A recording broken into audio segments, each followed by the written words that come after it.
If you can approve, okay, you did. Yeah, there is nobody in the waiting room. Okay, then we will start. Good morning, everyone, and welcome. Thank you for joining us today on this session and making time to be part of the gender and environmental sensitization session.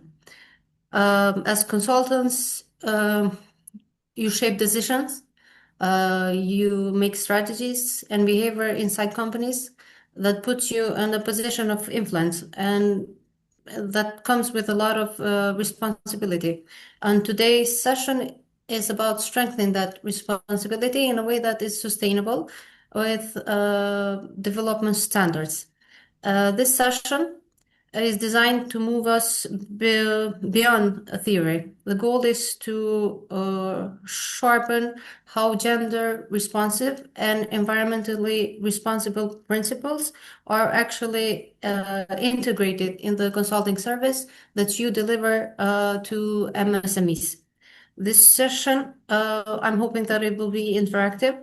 So I encourage you to engage, ask questions, and challenge assumptions, um, to have a more concrete discussion, but also more useful for you on your daily day work.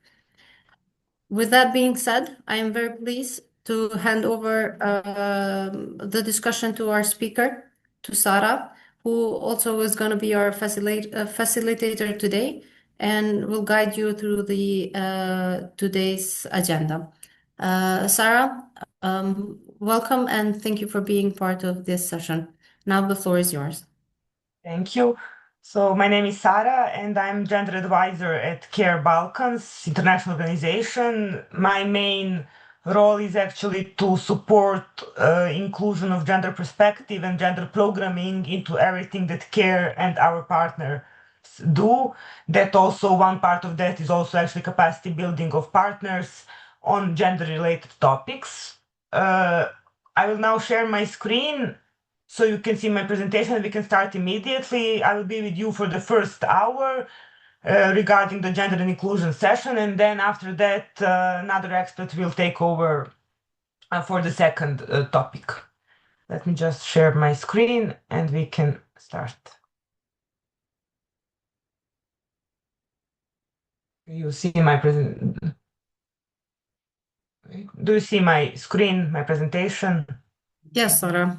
Okay, great. Then I can start. So during this session today, we actually have, let's say, three main objectives. First is to build a shared understanding actually of what key gender concepts and principles are, to understand actually what gender really means, especially in relation to gender norms and gender roles and how they shape our behavior, attitudes, etc. Second, we will explore actually why gender inclusion is not just a social issue, how it is usually perceived, but actually a critical factor for society stability, for business growth, for competitiveness, for sustainability. And third, we will actually focus on some practical ways how you as consultant can integrate this perspective into your work, into your daily job, and in your contact and work with your clients and businesses. So to set the context, let's just briefly discuss why actually gender matters in the business sectors. So first, businesses and especially medium and small MSMEs are key drivers of economic growth and actually are the backbone of most of economies in our countries and in other countries, of course, because they generate employment, they drive innovation, they significantly contribute to the local development. And at the same time, in parallel, women not only make half, if even more, of the population, they also represent a large share of entrepreneurs, employees, informal business sectors, clients, etc. And at the same time, their businesses, their views are much smaller, less visible, and more vulnerable than those led and implemented by men. And moreover, women-owned and women-led businesses frequently actually face some specific barriers that men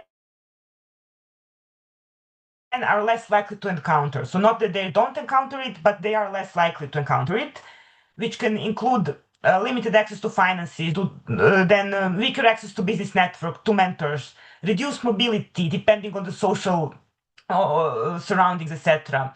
A double burden of paid work, the unpaid care responsibilities, etc. And when these barriers are actually not recognized, support to these businesses is not real, and support to these businesses is unequal actually, and it supports inequalities rather than reducing them. And actually, also, many research shows, and that is something that we do at CARE a lot in terms of analyzing how gender and gender norms influence different spheres of lives. We show, it is shown that research and practice show that gender inclusive approaches actually lead to better business outcomes, because businesses that effectively use the skills of both women and men tend to be more innovative, more resilient in time of crisis, better connected to diverse markets, etc. And actually, so even from a purely business perspective, gender inclusion is a smart strategy. And not even to talk about that non-business aspect of work where everybody should have same opportunities. I'm sorry if I'm interrupting a bit. I'm at the same time admitting people to the participants to the training, so sorry if I'm interrupting a bit. So before, one important thing, please be active in terms of ask questions, give your inputs. I know it's a bit difficult when you have the shared screen and not like we are online and it is not so interactive, etc. Feel free to use chat to give your answers, to give your suggestions, and we will really try to incorporate all of that to answer your questions, etc. And of course, if at any moment something is not clear, please feel free to ask me and or to interrupt me. I will just let me see where I cannot see the chat. Just one moment. Okay, never mind. So before Sam, we continue, yeah?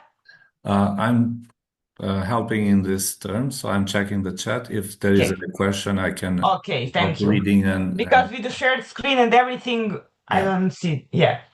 Okay, thank you. so just before we continue, and before we continue with the concrete like overview of what key gender concepts and principles, I have just one beginning question for you, and that is actually, in your experience until now, what challenges do you think women entrepreneurs face compared to men? Do you have just something that pops on your mind? There are no right or wrong answers. This is just simply to capture your perspective. So can you think of any challenge that women entrepreneurs can face compared to men? You can put in chat, you can you can speak, whatever you prefer.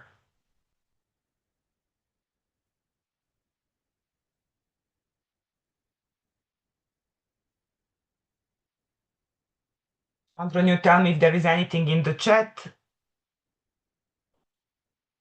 It's not, I will give you some. I'm Mhm. checking, Uh-huh. not right now, but as I see for many of the participants, I think they might face right now any network difficulties, but I think we Okay, can then I continue. will just continue and share some of the examples that we've encountered. For example, there is actually there can be a limited access to finances, where women may face more scrutiny, smaller loan sizes, or less trust from financial institutions, which is actually also compared, it is always a wider picture. It is not only one specific thing. At the same time, there is the confidence gaps that is shaped by social norms, or for example, mobility and safety concerns, especially in some areas that are have some traditional norms being put to women in terms of their mobility, their shared responsibilities or not shared responsibilities in the home, etc., which puts on them additional burden, enabling them to, I mean, disabling them to access some networking opportunities or something similar.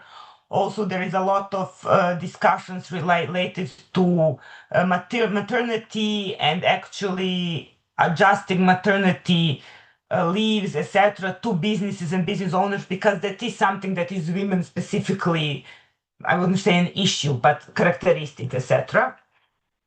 So those are, for example, some of the burdens that women can encounter. So let's now move on to some of the key concepts. I know that some of you already went to gender training, but some of you didn't. So in order for all of us to be on the same page, to understand the basic concepts and what are we actually talking about, we need to go through this overview. So it is first important really to clearly distinguish between sex and gender, because these terms are often used interchangeably, even though they mean very different things. Sex refers to biological characteristics, such as physical and such as physiological actual differences between men and women.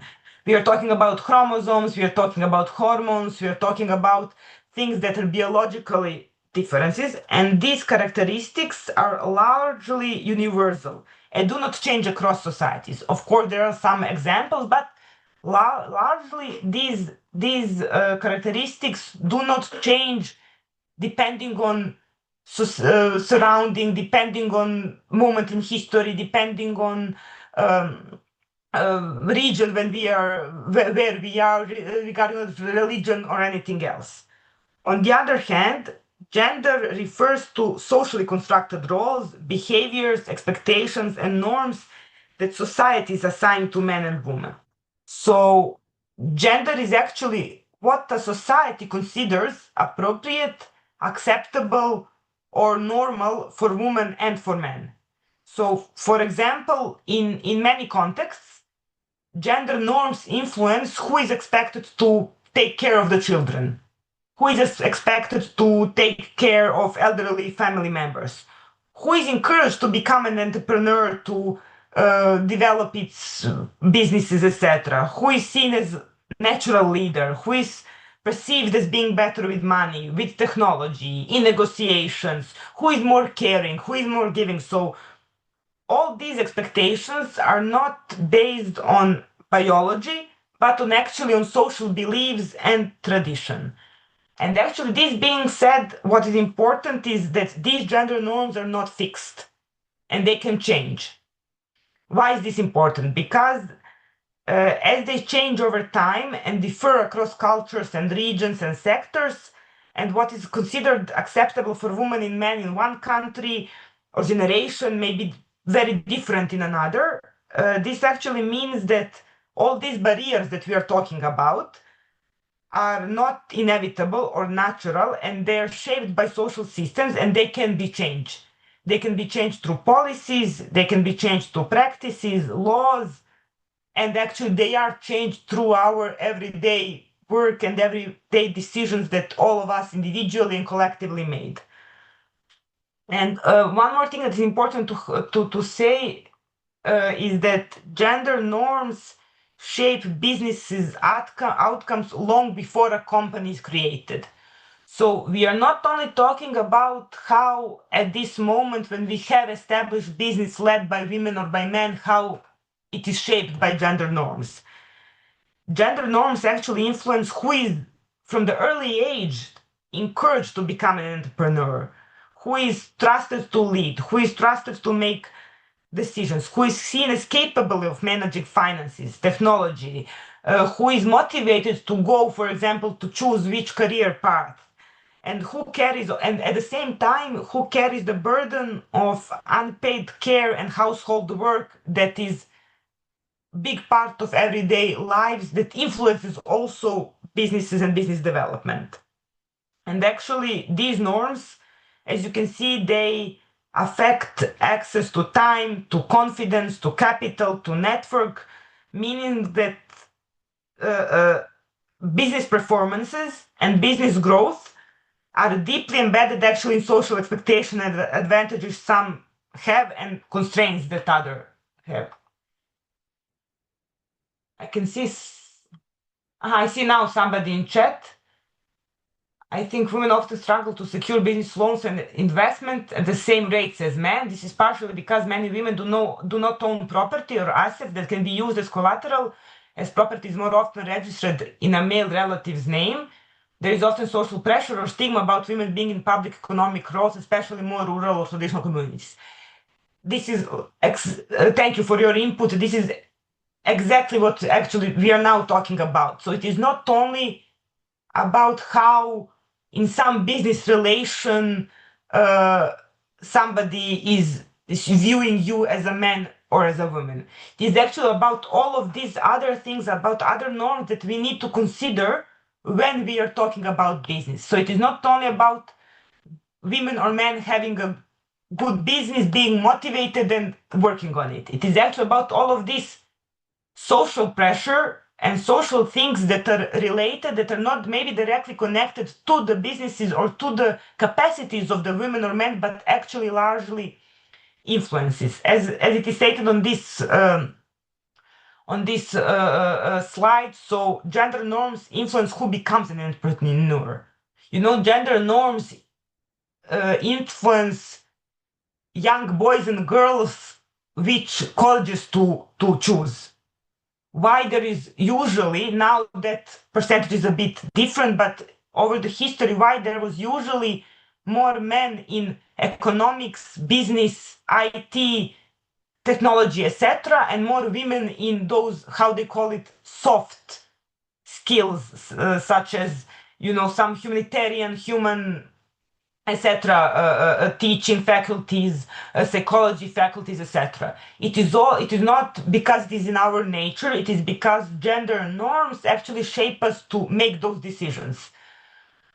At the same time, who carries unpaid work? Unpaid work is the work that happens on everyday basis, that is seen as something usually natural for women to do. It actually takes up a lot of time, energy, and effort, and isn't recognized enough. So, as I said, gender norms can change, and that is what is important. Also, when we are talking about gender norms, we need to talk about stereotypes and gender roles, because they influence actually business, all of, not only business, everyday interactions. And actually, gender roles describe the behaviors and responsibilities that society consider appropriate for men and women. And this results in gender stereotypes, because gender stereotypes are actually simplified and generalized assumptions about what is men's or women's work, job, or in which area of work or job are men or women better. So, do you know any stereotypes, business related, that are gendered? You can write in chat also. So, have you encountered any, or can you think of any stereotypes? So, any expectations from men or from women, how they will behave, or what are they better in based on their gender?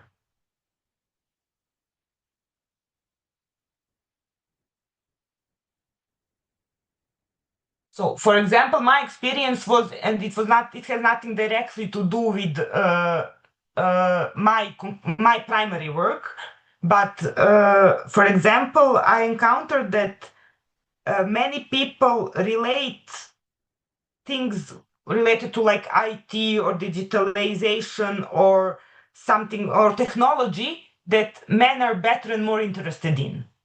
And I saw, because, for example, in my office, I'm the one that is most like technologically advanced, probably because I'm the youngest one. But I encountered many times that technology experts were talking to men and expecting men in my office to be actually those who will be their primary contact, who will be, because it was for them logical that they are more interested in them, more aware of the technology, etc. Also, something that I saw in my experience with working with both men and women is, for example, that there is an idea that women prefer small, low-risk businesses, while men are naturally more confident or growth-oriented. Or Sorry. that, yeah, I just have a comment here. Maybe sometimes there in workplace that are seen also less suited for leadership roles or yes, technical roles. Is that something that yes, maybe also, happens? And yes, definitely, because wait, we have something in chat. yes, one comment. Ah, thank you. One women won't fully commit because of family. A successful woman must have male support. Women are better at smaller, soft businesses. Yeah, that women are pushed towards sectors like beauty, retail, education, or care services.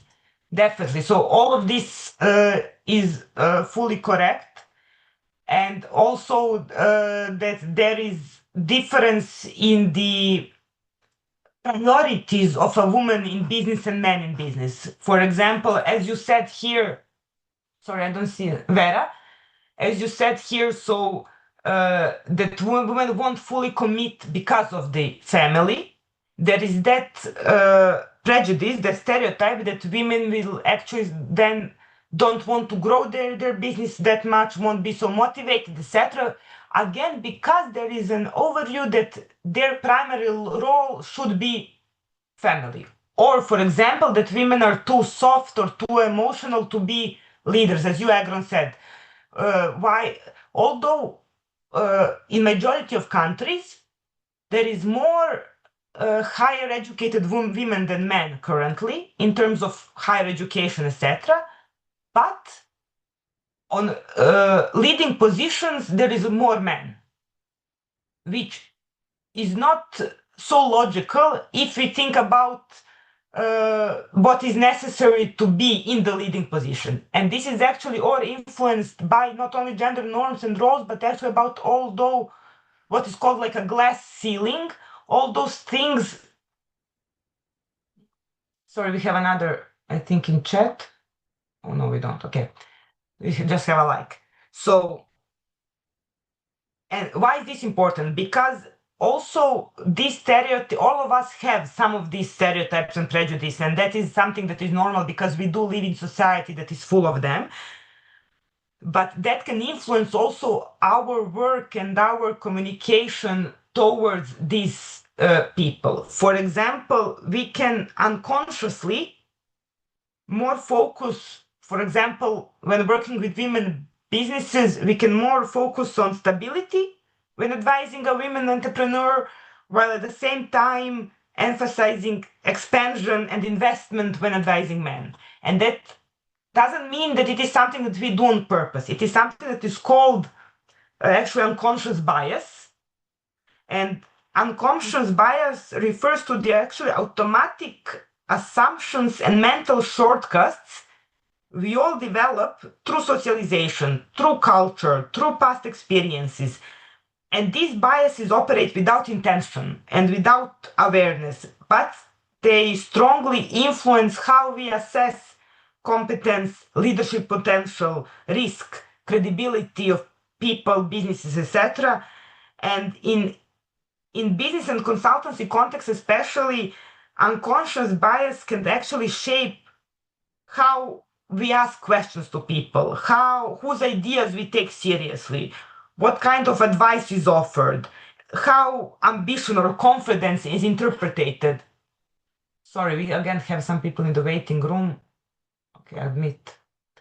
Oh, I guess somebody has issues with network, so is going in and out. I'll try to admit it all the time. So So, and uh, unconscious bias actually, so it really can influence our work and our decisions.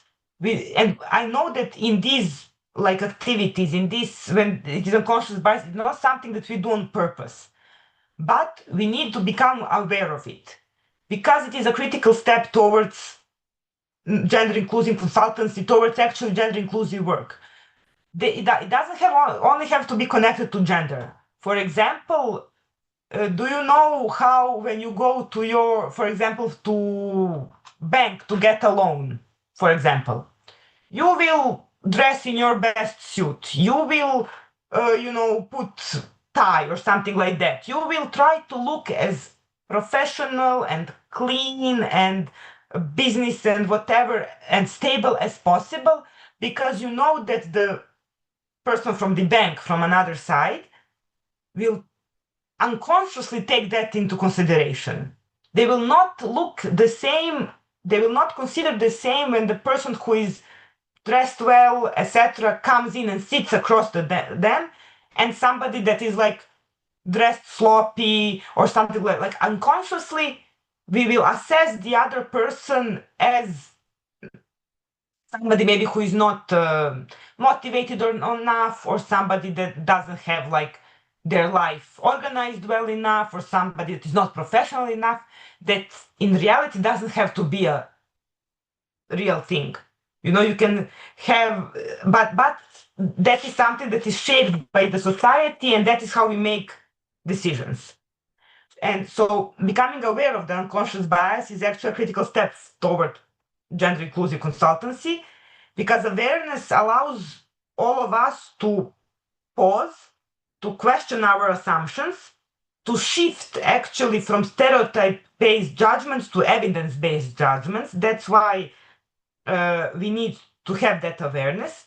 And it helps ensure that clients are seen as individuals, in entrepreneurs, professionals, not as representatives of a gender, and that guidance is grounded in actual needs and potential and ambitions. And actually, this reflective approach leads to fairer advices, stronger client relationships, more inclusive business outcomes, and in the end, actually, just better work results. Uh, One more thing that we need to make a distinction is to understand the difference between gender equality and gender equity. I know that the general term is gender equality, which means that women and men have the same rights, same responsibilities, same opportunities. And it is the principle that everyone should be treated fairly and have equal chances to succeed.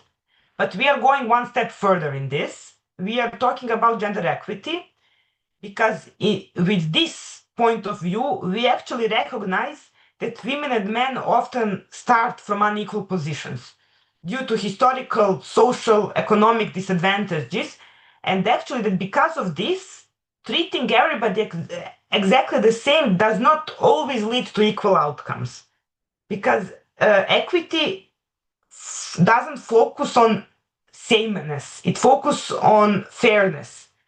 So it means that providing different levels or types of support based on people's actual needs and constraints so that they can reach comparable outcomes. This isn't only related to gender. It is related to any sorts of differences. We can talk about some um, disability. We can talk about different social background, economic background, even different religious ethnicity, etc., that do shape our lives, our, let's say, starting points in lives. And we need to be aware of that in order to provide adequate type of support and not unique type of support, not unified type of support.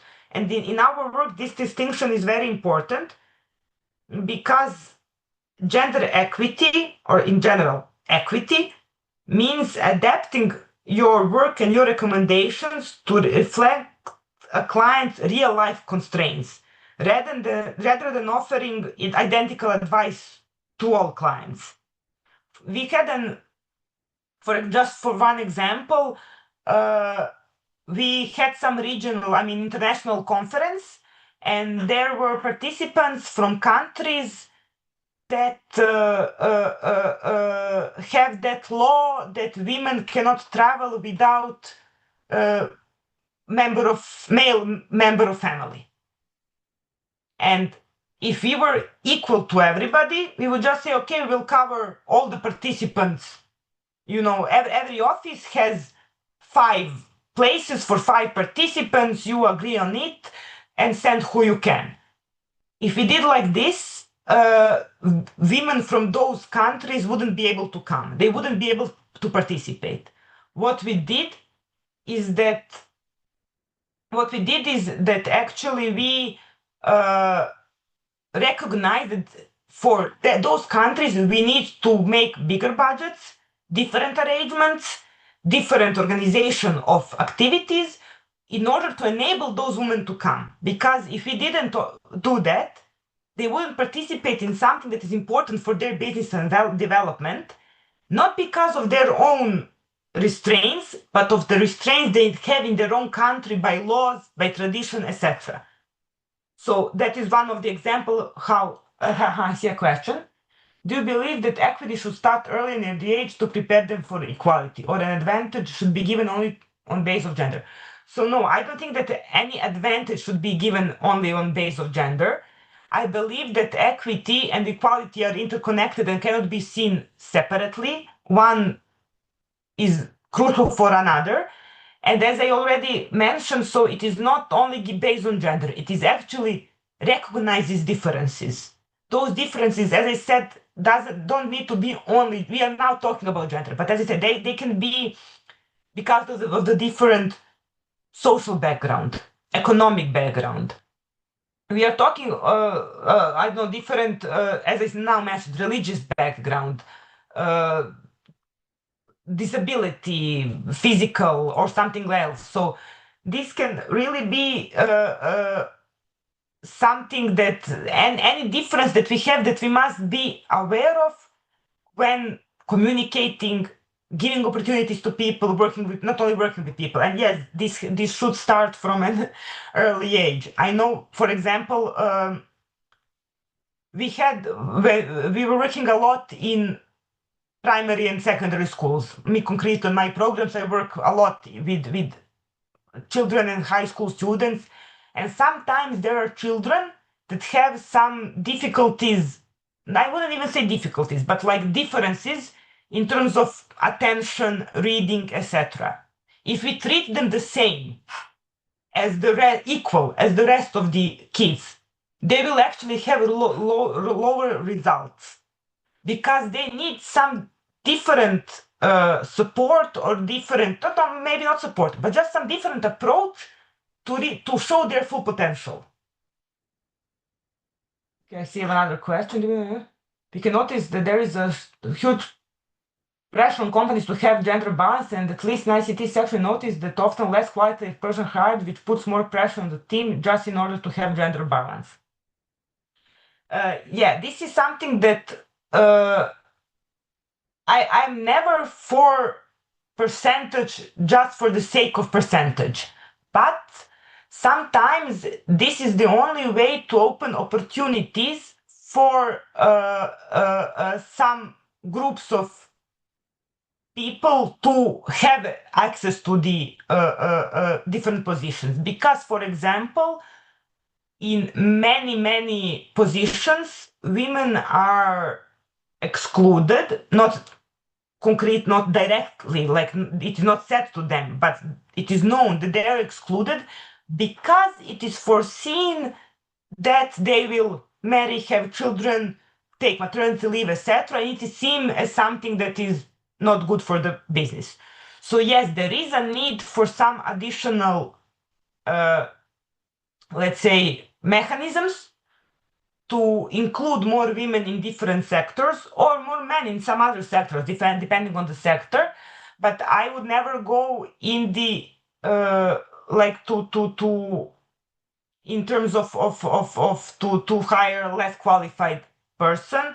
I think it is important to give opportunity to, if we have like same quality people, to give maybe priority to the person who needs like additional support, etc. We also had that, for example, in Serbia, there is something similar related to some parts of some minority groups. Because they are traditionally excluded from education, there is additional support and additional quotas for those minorities to access education. But what is important, that doesn't exclude others to do it. That doesn't, let's say, steal from them. So let's move from this. Moving from these concepts and principles, are there any questions or comments from what we heard until now? Okay, if not, you No, can no. write on. Yes, Adrian. Uh, no, I just checked. Expect those comments or questions that were made in chat. Right now, we don't have any. Oh yeah, I also now see the chat. I don't know how it popped, but it did. So, moving from these concepts and principles to something more concrete. So, when we are talking about gender inclusion, it is guided by several core principles. One of them is non-discrimination, meaning that no one should be excluded or treated unfairly because of their gender or any other characteristic. Another is equal access to resources and opportunities, such as finance, trainings, markets, networks. We already talked, for example, about, we also had a comment about access to finances, but also there is about some others. And third principle is participation and voice, ensuring that women and men can actively contribute to decision making within businesses and support programs rather than being just passive recipients. So now, just shortly, think about some client that you work with. Do you have? We already said about. We already had an example of how, for example, the gender can influence, for example, their access to finances. We already had that example. Can you think of some other challenge or example, men or women? We can also talk about men, how gender actually influence their challenges. So we are not talking only about women, we are talking about gender norms in general and how they influence different challenges.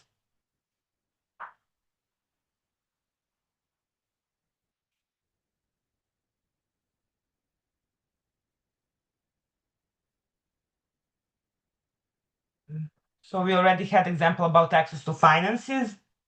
We had example of time constraints because, for example, unpaid care and household responsibilities can limit actually time for business growth, and not only time but also energy and everything else. We also had the risk perception, so that uh, sometimes women are more pushed into sustainable, small, soft businesses, while men in some other.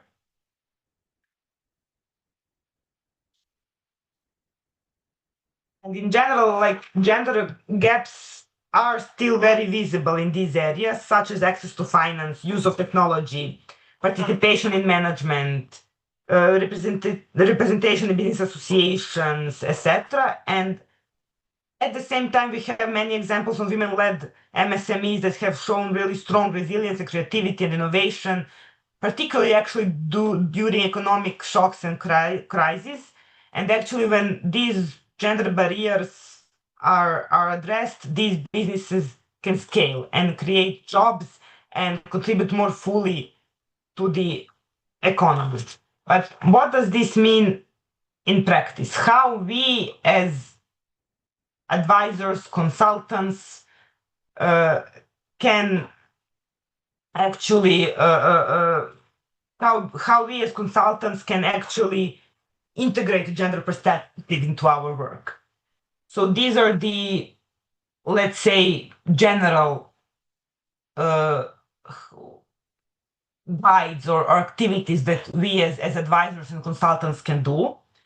First one is actually to apply a gender lens in business diagnostics.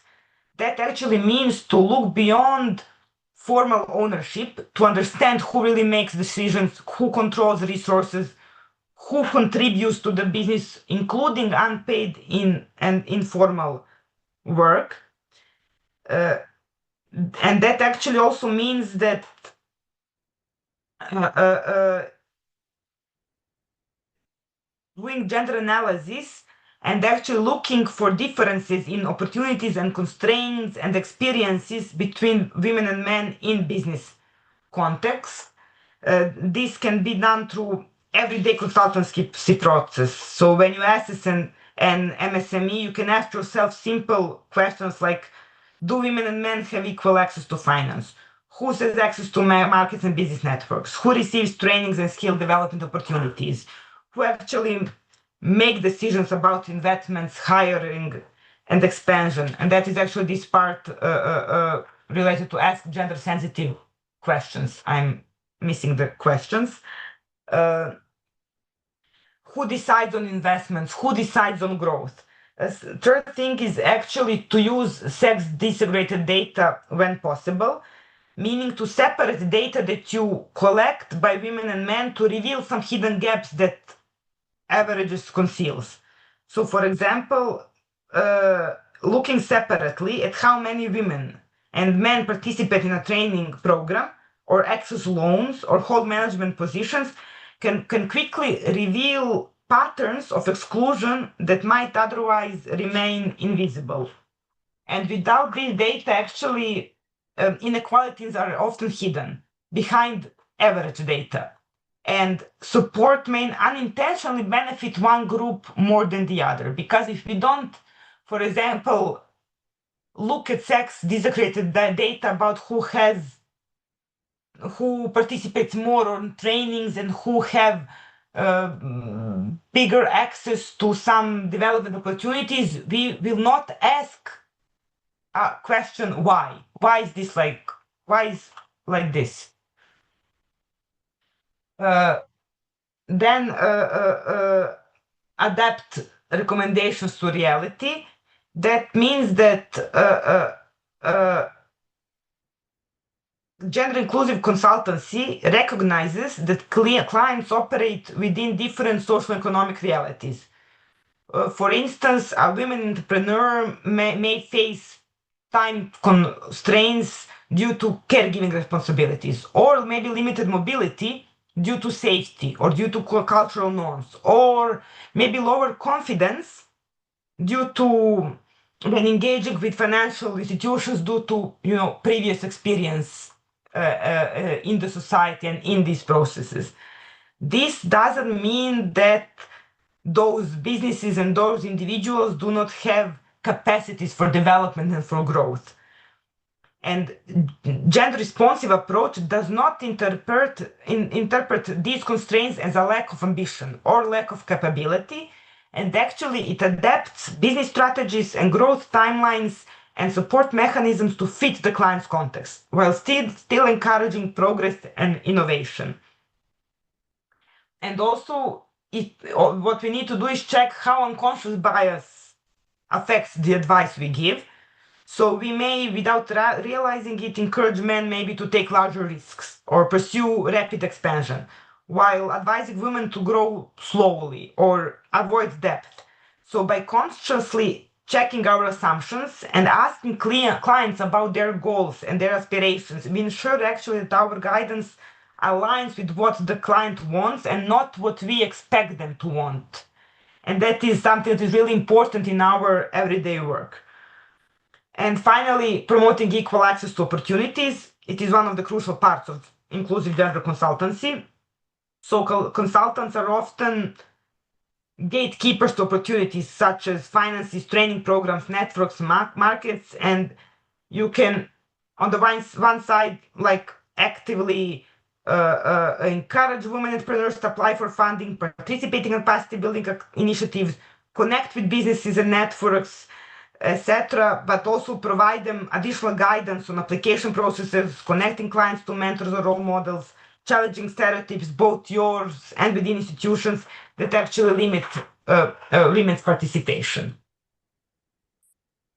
Before we continue, I would now like actually to have some discussion. I will actually stop my screen now so we can see each other, or at least that you can see me. And let me just turn on my camera. I turn it off while live. Okay. So I will now copy. Just one moment. Okay. Are there any questions before we continue? Or comments or inputs from your side?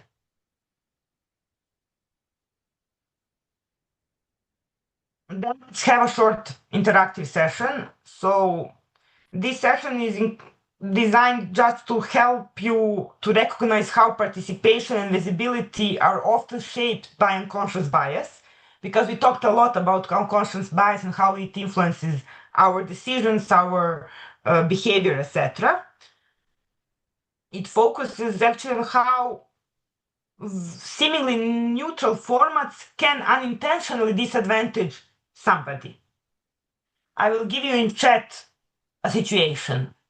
So, an online ICT training is scheduled from 4 p.m. to 7 p.m. Participation is voluntary and discussion based. Some participants speak frequently, others mainly listen or use the chat. So, that is our situation. My question to you is, who is more likely to be perceived as engaged, as active?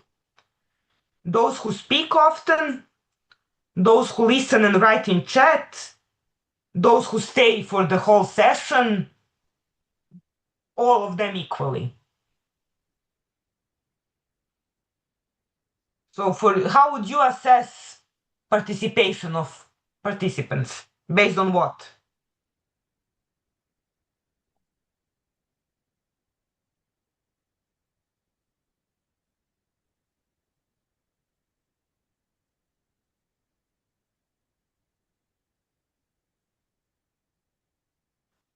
Or you can also comment, do you see some constraints to anybody in this format? So this is an online session from 4 p.m. to 7 p.m. voluntarily, but you have some reward if you are active.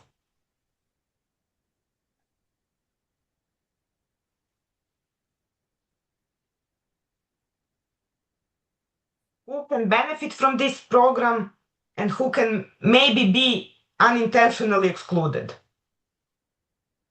Sarah, Mhm. I think those who has more confidence on the topic and they're more likely to speak to maybe also who knows Yes. the topics, also who are aware, they are most likely to comment or have a, let's say, not just comment, but just to speak and to raise a issue and give the contribution.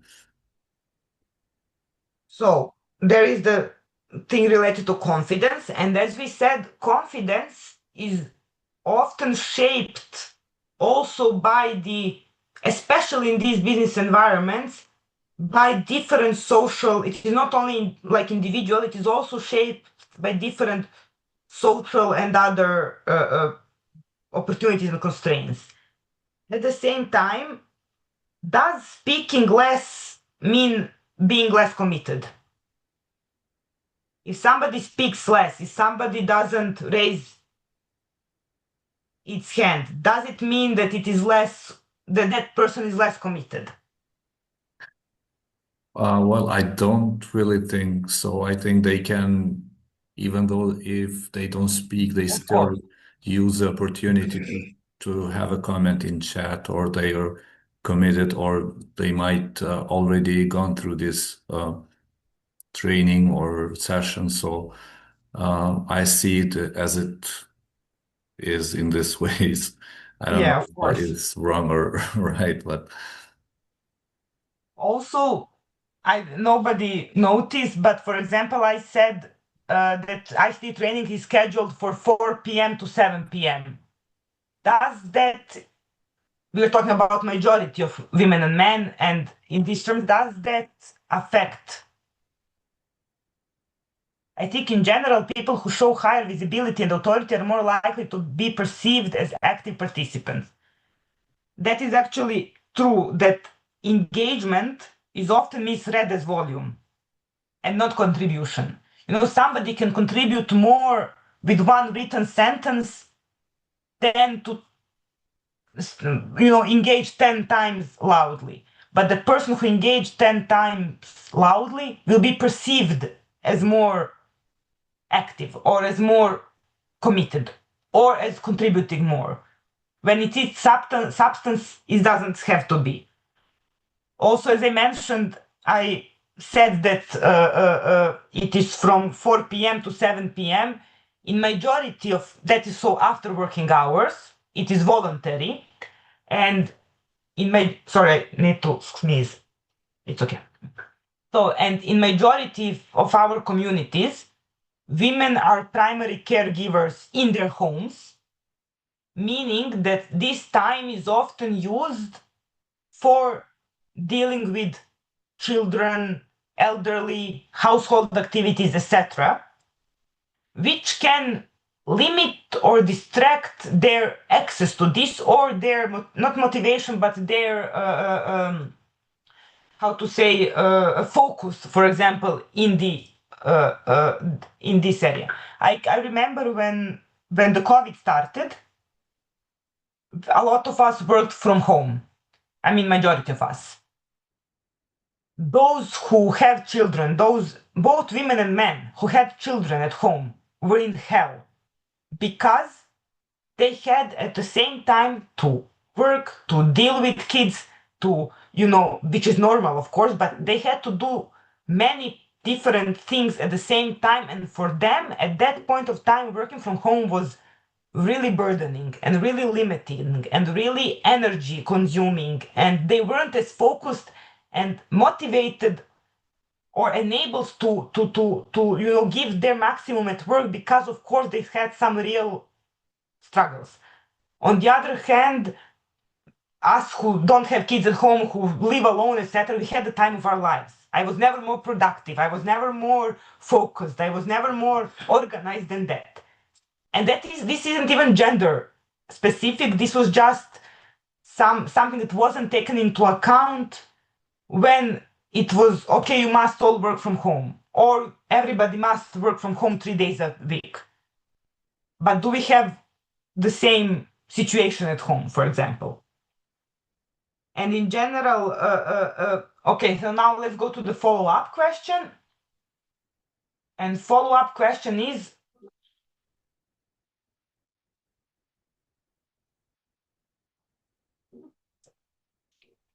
so after the training, organizers invite the most active participants to a follow-up opportunity in person.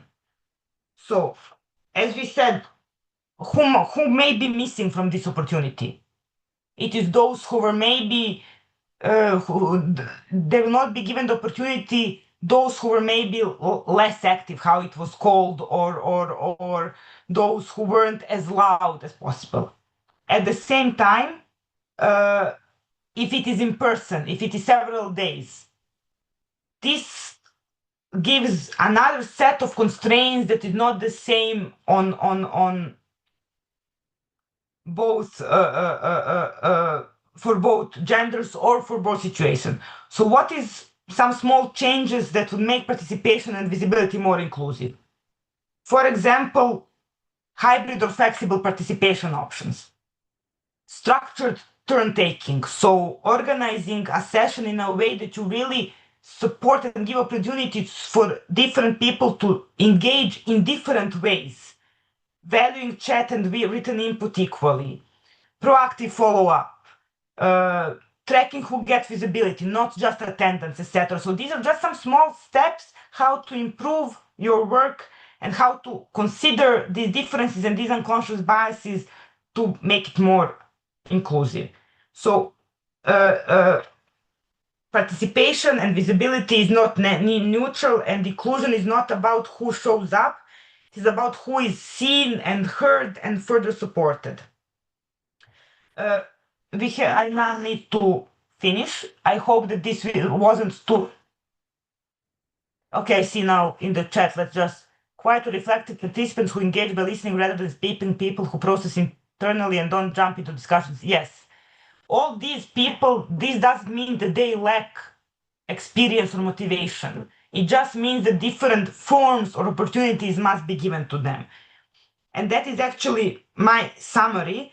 Integrated gender perspectives or inclusion perspectives into consultancy is about seeing the full picture of a business and the people behind it. So it is being aware of the unconscious bias that we mentioned, asking inclusive questions, tailoring recommendations to real life conditions. And in this way, you as consultants can actually significantly improve the effectiveness and fairness and impact you have on businesses. And it is not about adding complexity to your work. I know it sounds like that, but it's actually about seeing businesses and people more clearly, enabling you to have also better communication, better results as consultants. So small intentional changes in how we listen, how we assess and recommend can lead to really more inclusive outcomes and that benefit not only those women entrepreneurs but business sector as a whole. Uh, are there any questions? Please, if yes, put in the chat or you can write follow-up questions because Agron, are you here yet still? Yes, I'm here. As I understand, my timeline is done here. Yeah, thank you. Thank you so Thank you much. for your time. I hope that you that at least that this was at least some food for your thoughts in how to approach businesses in future, especially when dealing with women-led businesses. Agron, I will now give you the host. Yes. Uh, you are now the host, so you can take over.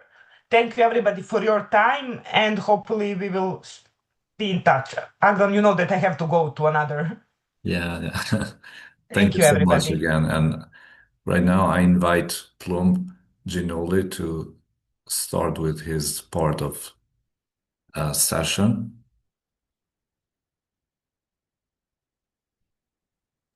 Okay, perfect. Thank you, Agran.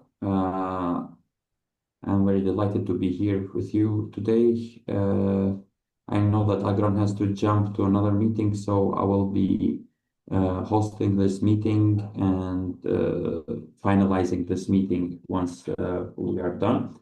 So before starting with my presentation regarding the environmental aspects in Kosovo, I would like to introduce myself. I'm Plum Ginole, an environmental engineer with more than 15 years of experience, having worked here in Kosovo with various donors, various international financial institutions such as World Bank, EBRD, IFC, and I can say most important infrastructure and energy projects here, but not limited here, but also have experience in Macedonia and Albania as well, doing same activities. Before starting with my presentation, I would like also to know the participants and what do you do and the sectors that you provide consultancy in, and any initial ideas, any initial thoughts about environment, its importance, the sectors that I mean private sector that what could be the impacts that private sector causes on environment, etc. So I know that I would like to hear from you guys in order to to also to familiarize with each other before starting the presentation. Is there any volunteer who would like to present themselves and give us context on what they do, what are they engaged in.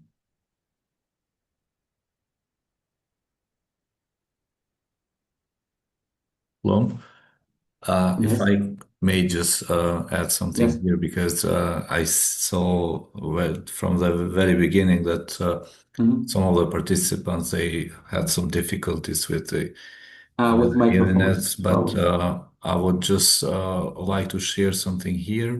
Mhm. Most of the participants are coming from the ICT sector, NGO Okay, sector, and okay. I think All this right. they backgrounds. So maybe Uh-huh. just to let you know Good. this. Mm-hmm. Okay. So then I will share my screen. It's a presentation I have prepared related to the environmental context here in Kosovo. What are the actual challenges that we face? Then we'll also dive into to see who are the main actors here in Kosovo, apart from the government, uh, the donor sector, and also uh, then we'll also ask about the financing opportunities in the environmental sector, which are again you being involved in the IT sector might find them useful while discussing.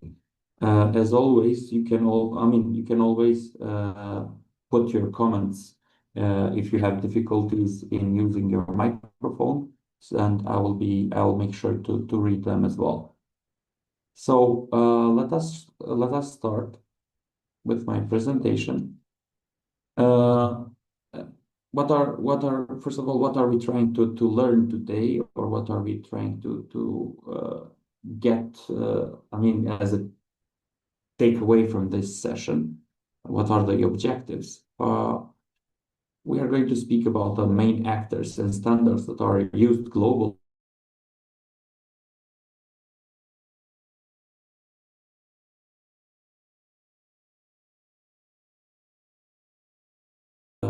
general standards that are easily understood no matter for in which country you operate. And to do so, international financial institutions such as EBRD, IFC, World Bank have produced set of documents which are usually called as environmental and social guidelines. We'll see them in upcoming slides. What are else? We are going to understand the key environmental challenges in Kosovo. We'll identify risks and opportunities for businesses in Kosovo. We'll see some practical sustainability measures in service businesses, because I thought that you are coming from services business. But in order to give you context, I'll also have chosen some sectors in order for you to understand how impacts in environment vary from sector to sector. Then we'll also have some information regarding the key actors and areas in green financing. And at the end, we'll try to wrap it up with some discussion and idea exchange. Okay, so why environmental awareness matters in Kosovo? Uh, as you know, environment is something that surrounds everybody, and it affects, all of our activities affect environment, either directly or indirectly. Whenever we do a country analysis regarding the environmental issues, we tend to look at what are the most pressing environmental issues in a country, so that based on that, we kind of identify what is directly caused by businesses, what directly is caused by, let's say, households, what is directly caused by private sector, by energy or infrastructure. So as we all know, we are a very high energy dependent country on lignite. So most of our issues related to environment come from the emissions that are generated from the power plants, which are which happen also to be in vicinity of Pristina, and this also contributes to air pollution. But always you have to remember that air pollution in cities, especially, is not always caused by power plants. It is also caused by burning of coal and wood during winter, because we are all aware that during winter time the air quality, especially in the cities, is very low. Another contributing factor to the environmental impact and to air quality is also the age of vehicles that are operating in towns, in cities, and them being very, very old contribute dramatically to the air quality. Another perspective, another pressing issue related to environment here in Kosovo is also challenges that we faced, or that our cities faced during the waste management. So this is another topic, and improper waste management usually, or most of the time, leads also to creation of let's say unauthorized landfills, which degrade further the nature and environment and also rivers. Another pressing topic is the increasing alignment with EU environmental standards. So in one hand, we have EU requirements to be in line with their environmental standards. But on the other hand, we have our institutions and other actors, stakeholders who are not doing that much in order to be fully aligned with EU environmental standards. And last but not least, we shouldn't be forgetting the donors and investors who are focusing on green businesses in order to try to tackle all these environmental issues, but from their own perspective and with their own capacities that they have. As I said, environment is a crucial for our for our future, for our present, and for our future, and we all play a role in this. So that's why I'm saying that also investors and also you as consultants might be, as we see in upcoming slides. So all heard about green transition, which is being widely talked about in EU, but also other countries. When we look at Kosovo's strategic alignment, we saw that the EU Green Deal was signed in Sofia some years ago as part of Sofia Declaration, where Kosovo committed to align its green on EU's green agenda. On the other hand, we know that it has an impact in economy, because as I mentioned in my previous slide, we are heavily relying on coal, and coal, as we all know, is a heavily polluting industry, and having relied our energy sources on coal means that we have to invest a lot of energy, a lot of financing in decarbonization. So this meaning that we need to focus the shifting from 95% of coal dependency to even lower. And in addition to that, we have to increase the renewable energy portion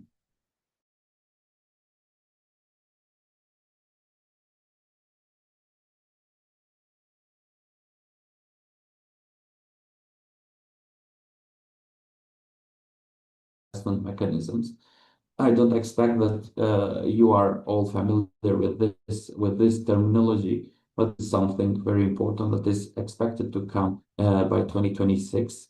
And this is related to the companies who are exporting to EU countries. They need to do carbon accounting for their products when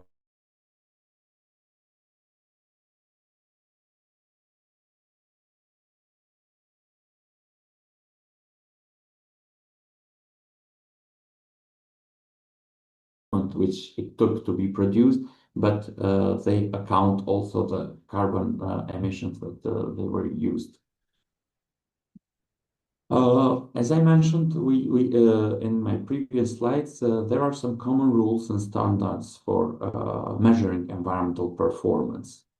So there are EBRDs, European Bank for Reconstruction and Development, environmental and social guidelines, and these are all common language, common standards that are being understood by all countries and all consultants involved in the environmental sector. These are related to several areas which EBRD tends to make sure that whoever gets a loan from them, either private sector or government, is respecting those guidelines and is acting by using those guidelines. With this, the EBRD, the institution, makes sure that no adverse environmental and social impacts are being created with their financing, or if they are being created, they are properly mitigated. Similarly to EBRD, we have international financial cooperation, which similarly have environmental and social performance standards. So as you see, the terminology may vary, but the standards are the same. So the main idea is to make sure that both environment, but also biodiversity, health and safety of workers, health and safety of community, livelihood restoration are being fully, properly mitigated and managed. You may come across also United Nations Development Goals. There are 17 of them, as you may see here in the logos that I have placed. And these development goals tend to, touch upon almost all sectors and almost all classes of society in order to make sure that no one is left behind. Another important criteria in the environmental perspective is the environmental and social due diligence. It is an investigation which is done to a company or to a whole project's environmental and social risks and liabilities before the investment or transaction takes place. For example, let's take into account that there is a company who wants to receive financing from EBRD for let's say, a new production line. And in these cases, EBRD, based on the risks that this company might have, decides on whether there should be an environmental and social due diligence being taken or not. And in this study, of course, there are several activities being done by experts who,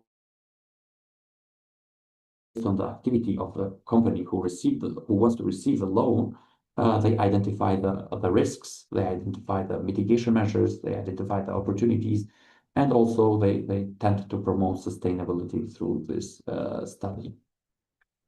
You may all have come across ESG as terminology. What does ESG mean?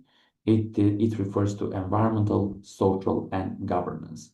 It is a framework which is used by investors and stakeholders to assess companies' sustainability, to assess ethical practices, and also to assess long-term risk if that is properly being managed. So when we speak about risk here, it is beyond just financial performance, but with the focus on its impact on the planet, people, and corporate leadership. Now, if we want to see how these ESGs derive from, E, as you may all know, stands for environment. So it is related to usually to climate change and to waste and pollution and to biodiversity. So it looks at one company's activities and what their effects might be on environment, with these focuses on climate change, waste and pollution, biodiversity, etc. On the other hand, S stands for social perspective, social aspects, which is related to labor. So the employee treatment, diversity, human rights, safety in the workplace, or customers. It is related to product safety, data privacy, community impact. Another factor might be the supply chain, ethical sourcing, and labor standards. For example, if we take an example of mineral extraction from the African countries, which are needed for battery sourcing, which we use in our everyday life, from our phones to laptops and to electric cars, we know that the mines are being operated by companies which do not usually respect such standards. For example, labor standards. Because what do? They employ children in their mines just because the children are being employed at cheaper labor costs. And of course, this is something that harms a company's reputation. But if the companies who are not, aligned with ESG standards, they usually do not care for such ethical standards. That's why I'm saying, in the cases where, let's say, EBRD or IFC finances such operations, they would like to see that these standards are being properly put in place. That's why it's really important that we, or the companies that we manage or that we provide consultancy to, are all aware of these international standards when it comes to environmental and social performance. Last but not least, the governance is related to leadership. So how the board is diverse, because in the previous session you had topics related to gender and social inclusion. So during past times, we had, let's say, board executives that were all part of them were all male. But now, with the gender sensitiveness increasing, we are also taking care that how the things are properly being managed nowadays is that the board of directors should be diverse. The executive pay, there should be a difference in pay grade between male and female, or ethics. When it comes to ethics, we are speaking about anti-corruption, lobbying, etc. So, or reporting. It's very important in companies to do proper reporting. And these are all aligned with proper governance, which is kind of a general system serving for environmental, social, and governance of a company. It's kind of standards, golden standards. Whenever you say that a company is fully aligned with ESG standards, we all know that in that company, whoever works in that company receives fair treatment, receives fair salary, has opportunities to pose any grievance and to pose any complaint toward their managers or so, without the fear of being persecuted. We know that such companies and workers working in such companies have a very good environmental performances, because they have properly identified their impacts and they are properly addressing those impacts. And at the end of the day, while reporting those impacts, they are not cheating. So whenever we hear about these terminologies and how the companies are trying to align with these principles, we should know that those companies are going towards the right direction. If you have any questions until now, please feel free to interrupt me. Okay, so what is the role of the private sector? Someone might ask, because we shouldn't be waiting everything to come from the public sector, or from the actors that are in public sector, namely Ministry of Environment. Like in every other country, private sector is seen as major contributor to impact. both to negative and to positive impact.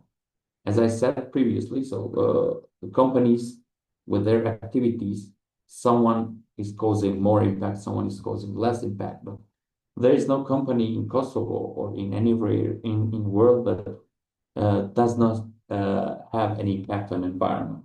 So even companies who are in consultancy services or in IT sectors, which we will see later, have their impacts.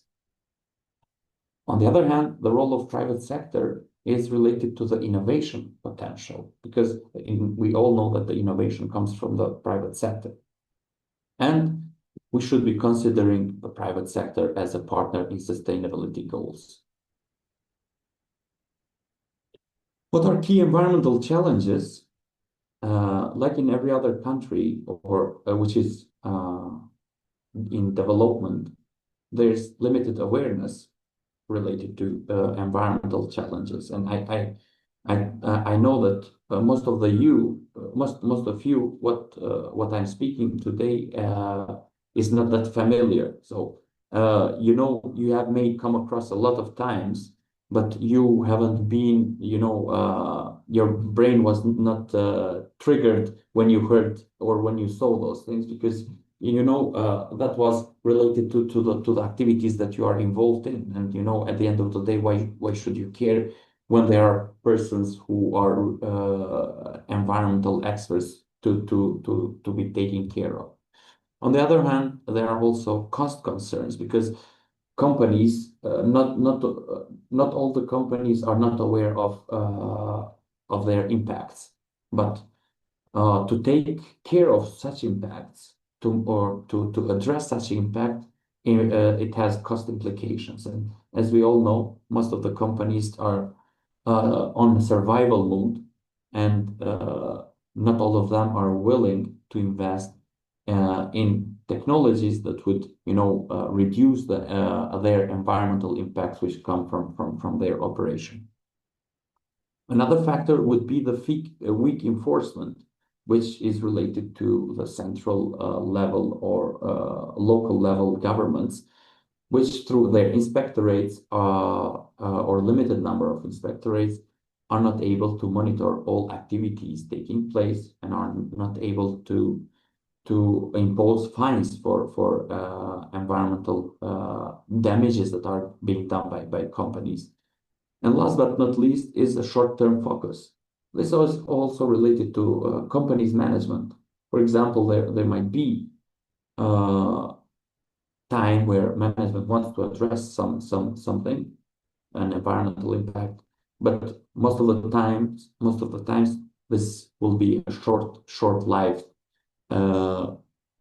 mitigation measure and will not have continuation. Knowing that you guys are coming from the IT sector, I didn't want to speak only about IT or services sector and their sector-specific impacts. I wanted also to give you an overview of, let's say, other sectors, and to see that not every sector has same impacts. So that's why I've split it into 4 categories, namely manufacturing, construction, services, and tourism sectors, so that you and we all can discuss and see what are specific impacts that these sectors create while doing their daily operations. So the environmental risks which are related to manufacturing sector, they are related to the high energy consumption, because as we know, manufacturing requires a lot of electricity or a lot of fuels in order to do as part of their production process. Then these higher energy consumptions lead to greenhouse gas emissions, because we all know that if we burn electricity or fuels, these, especially in Kosovo, let's say electricity comes from coal-fired power plants. This means that 95% of our generated electricity that we use in factories come from lignite power plants, which are old and which have a lot of emissions. So these are related again to the emissions that come from the electricity. On the other hand, manufacturing means that as part of process, you are going to be producing something, and as part of that production, you are going to be emitting also in air. Emissions doesn't come only from the electricity consumption that you use, but they come also as part of the emissions that as a part of production process. And these emissions and other others might have impacts on the environment and surrounding communities. When it comes to waste generation, this is related to the production of packaging waste or process waste or hazardous waste, because there might be manufacturing businesses which need some chemicals to be used as part of that manufacturing process, and whatever comes out or whatever is left out is considered then as hazardous waste. And of course, manufacturing business has a lot of pressure on environment with such impacts. We shouldn't be forgetting about water pollution and consumption. If you are involved in manufacturing business, there is high water consumption for processes. And then also this water, whenever it comes in the process, whenever it goes out as polluted and not treated.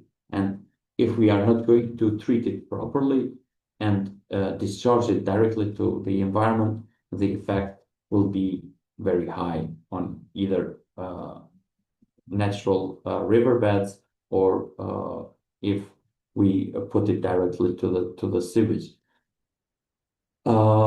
Another impact is related to noise and vibrations. If these manufacturing processes are located near communities or neighborhoods, these noise and vibrations might have a very negative impact. Last but not least, it is also related to the chemical and material handling processes, which might come as part of as processes that are related to spills, leaks, or improper storage. In most of the cases, we have seen the manufacturing processes, as I mentioned previously, that they use, let's say, chemicals, but if they are not properly handled, they might have adverse environmental, but also health and safety effects. Because if someone who is not trained or authorized to operate or to deal with such chemicals might have also health impacts. What would be the environmental risks for construction businesses? Because let's say manufacturing is something that not all of us come across every day. But in construction sector, we see in Kosovo that construction is booming everywhere. And you probably as ICT experts, you never thought of such environmental risks whenever you walk by a construction site. But see, here I try to mention how these risks and how these impacts are being generated even from the construction sector. Again, here we have high energy consumption, but the high energy consumption here comes as part of the need for the vehicles to move. So energy for the vehicles and equipment. So which also are coming as part of the burning process and the emissions that are caused by the movement of these vehicles or the operation of these vehicles. Again, these bring us the greenhouse gas emissions that are being emitted directly into atmosphere. Construction sector also produces the construction and demolition waste, which is usually called as excess waste, and it is usually not being treated here in Kosovo, and it is causing a huge amounts of waste. Imagine a building being built and let's say a part of it or annex of it due to some miscalculations need to be demolished again. So all those wastes that come from that construction are usually coming, we were not usually planned for and have a tremendous impact on environment. Another aspect that the construction sector has impact is land use and soil degradation. This comes from the reduction of green areas because what used to be as a green area where people could go and walk by or let's say play games now is being occupied by construction of various buildings. Another impact is related to the dust emissions being caused while doing construction works.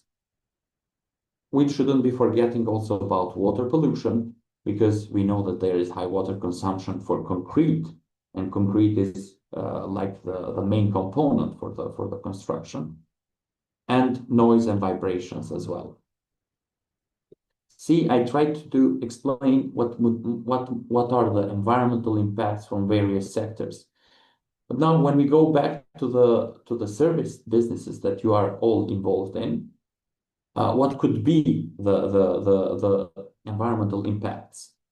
Again, we have activities, we have data centers probably, or we have call centers who has high electricity consumption, maybe even higher than some manufacturing businesses.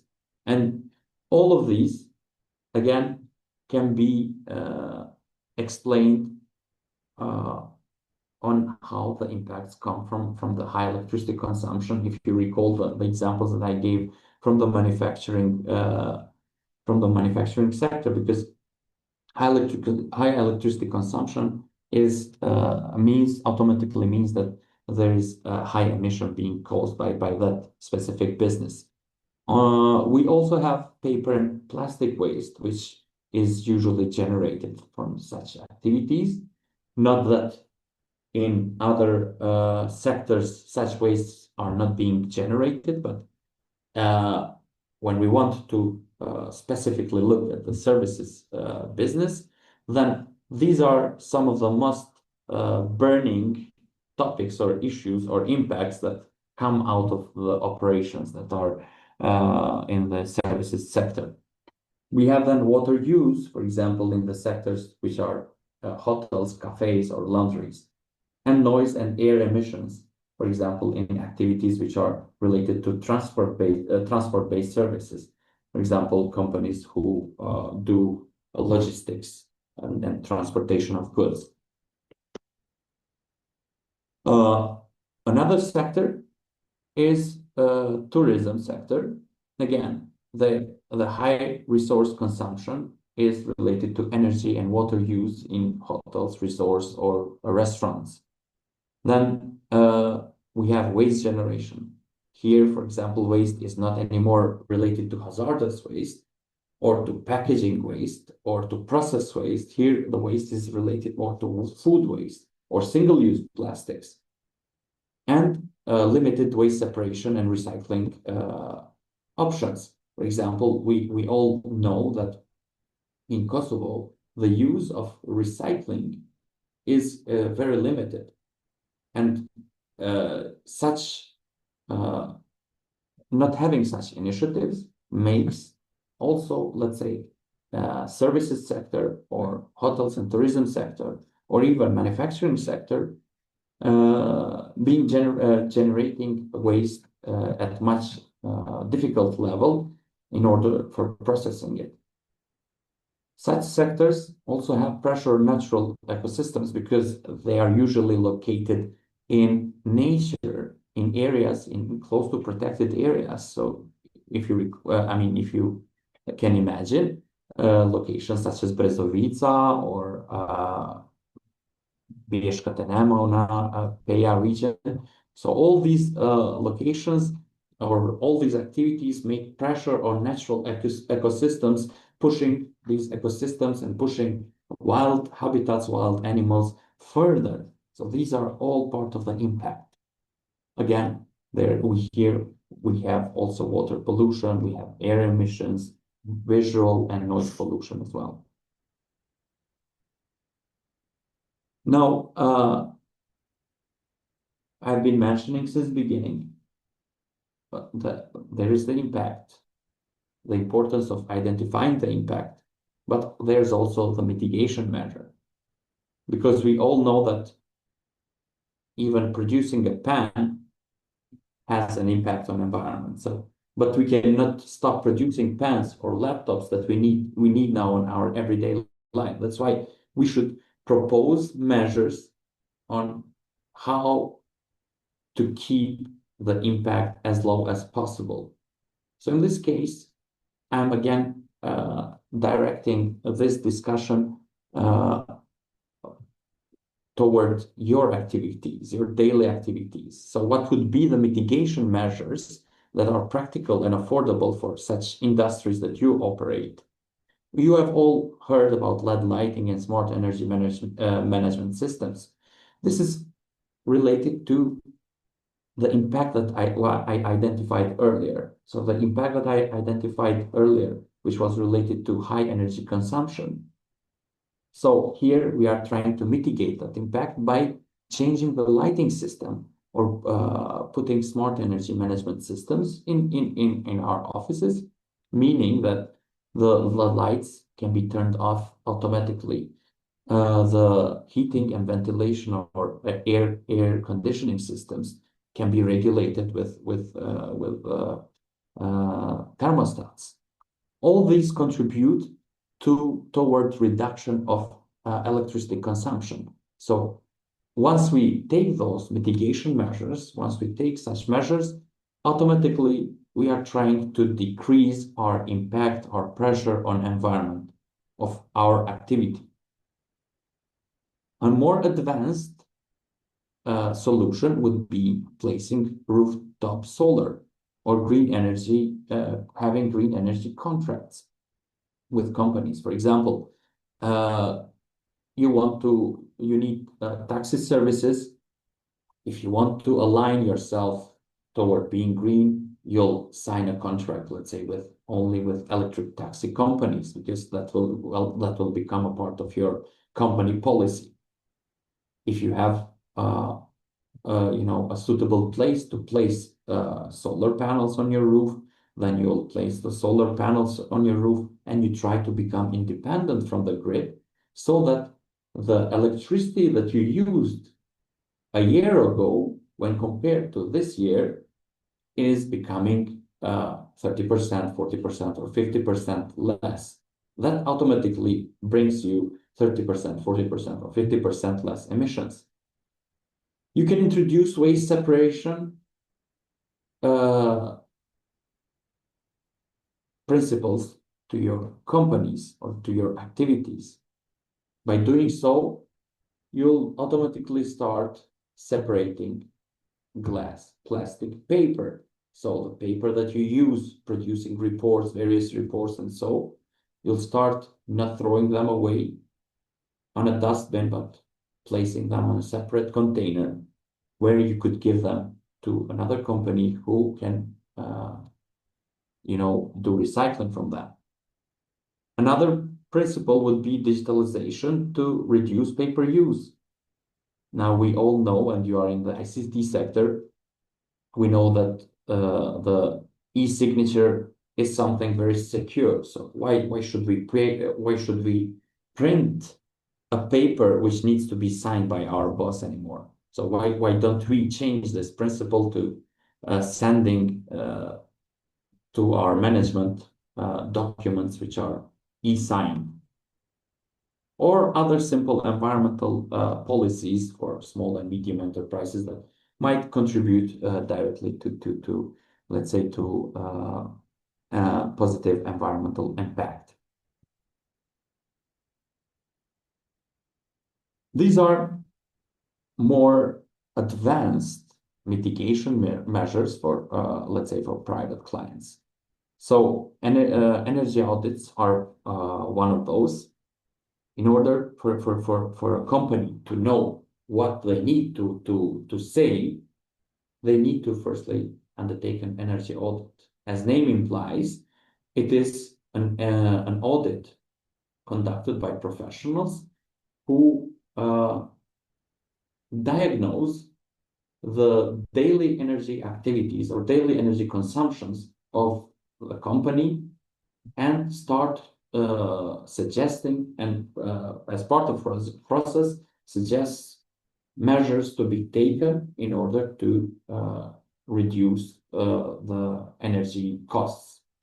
On-site renewables, I mentioned previously, so the solars that could be placed on the roof, waste valorization, so adopting circular economy practices. We all heard about this, the circular economy.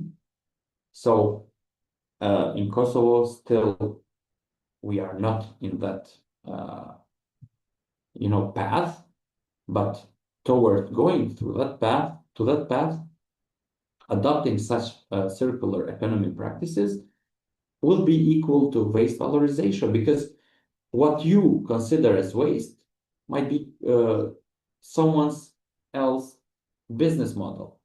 For example, the single-use plastic that you collect and that you decide every month to agree with a company who collects recyclable waste to give to them, they will definitely have some economical benefits and they'll pay for you for those economical benefits that they receive. So this is toward working on a circular economy. And ESG integration, as I said in my previous slide, is like formally documenting environmental and social assessments, which at the end of the day, being a golden standard, internationally recognized standard, will ensure also bankability for international loans. Let's consider that one of the activities that you guys work in is growing very big, and they'll need for financing. But for such financing, they'll need, let's say, EBRD to jump in. What happens if you have introduced a proper ESG integration since beginning to your company? That is an extra point, an extra advantage that it is being provided to you when you go and negotiate with international banks.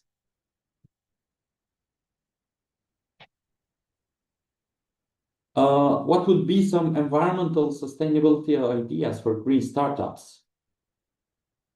So, being again in ICT sector, we know that you are also working in innovations. So, eco-innovation could be as a market differentiator. Solutions related to renewable energy, energy efficiency, or other digital solutions might be also a good ideas to be developed. Circular economy concepts, the concept that I just mentioned about waste, and that if some waste is for you a waste, for other business model that is not a waste, that is part of a revenue. On the other hand, also trying to see what could be other ideas that generate low carbon, low waste. So from what we have learned today, from what are the key takeaways from today's session? So we tried to understand that sustainability shouldn't be seen as a burden, but it should be seen as a business advantage. We should start small, but think long term. And green practices attract customers and investors.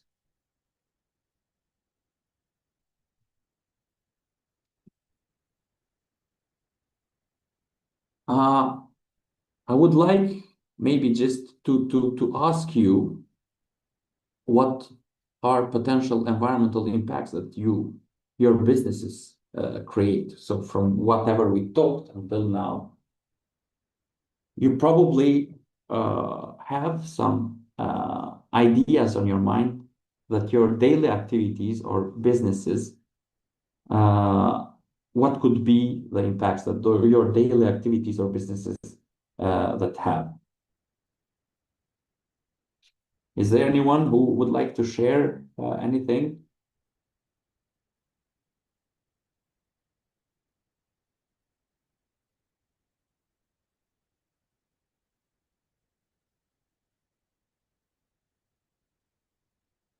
Okay, so I think you can also write on the chat, uh, just in case you think that you have already identified any potential impact that your daily activities generate.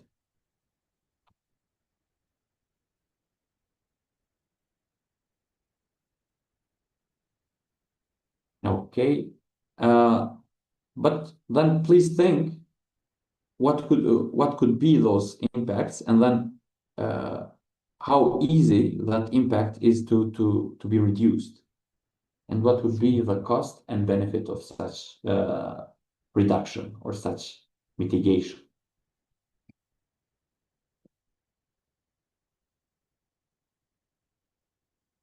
Okay, let's continue. I don't have many slides, just some 2 or 3 left.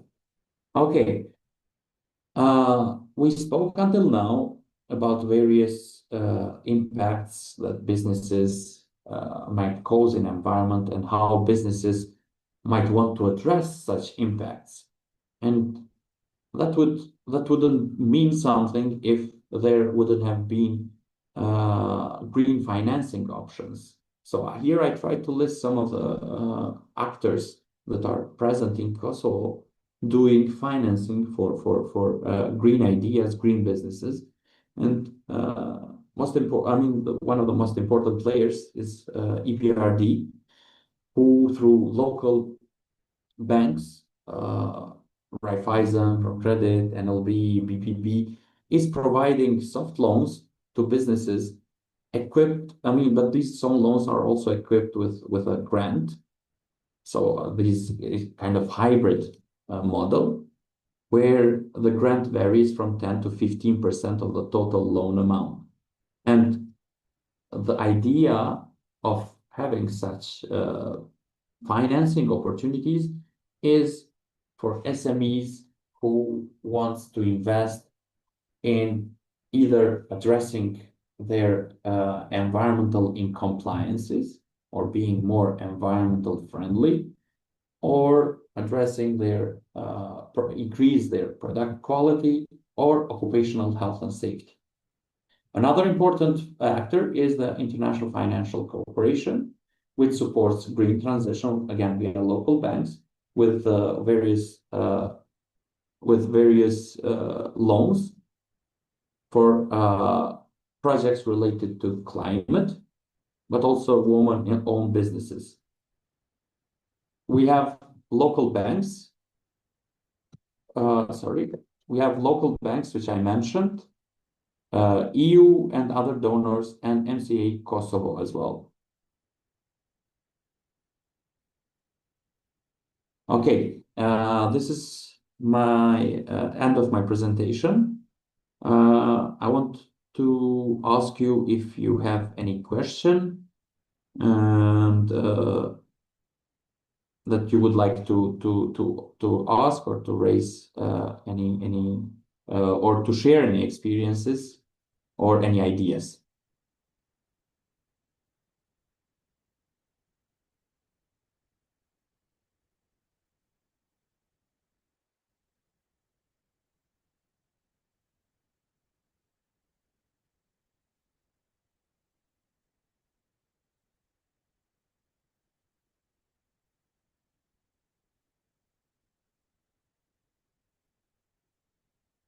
There is no question.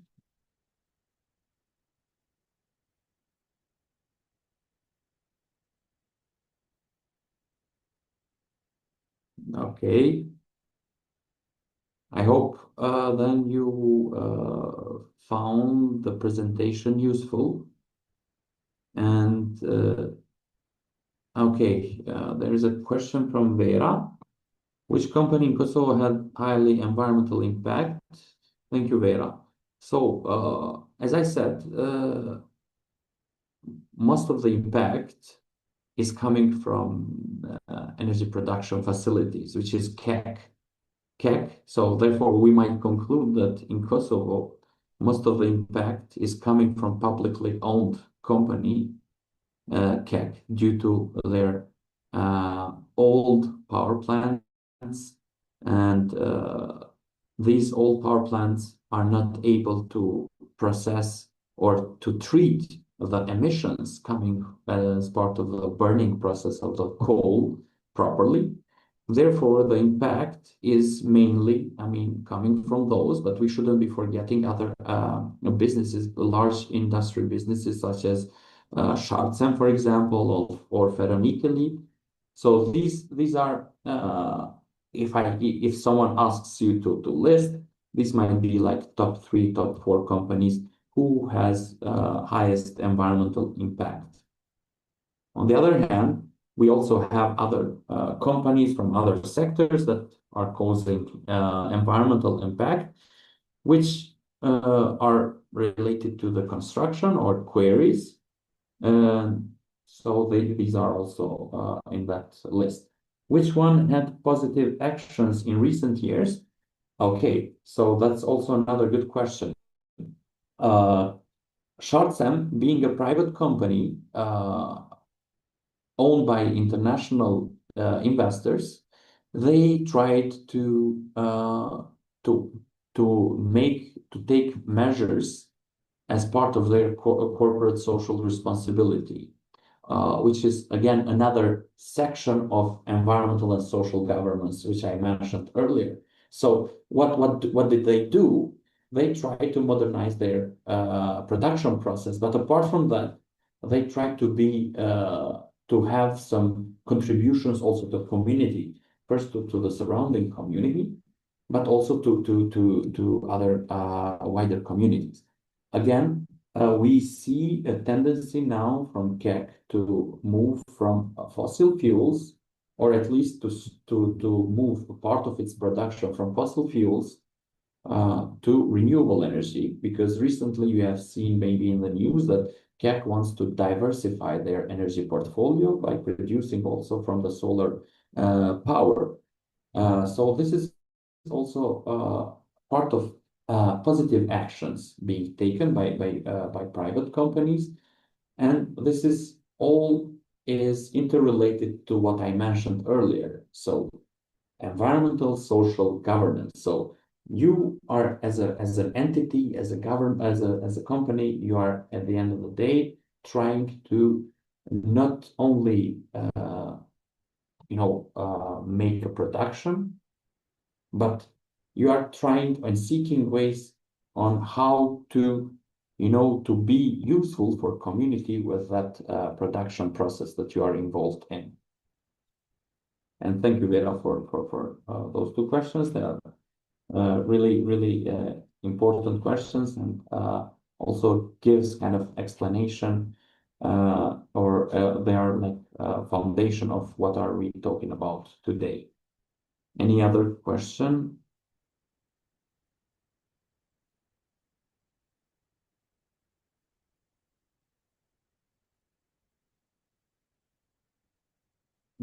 Okay, I don't see any other question. Maybe you are also tired. Thank you, Vera. Thank you very much. Maybe you are also tired because I know that you had another session and now we are approaching toward lunch break. So I wish you all the best in your activities and engagements that you are in, and hope to see you and meet you in person someday and discuss topics related to environment. Thank you very much and all the best. Bye-bye.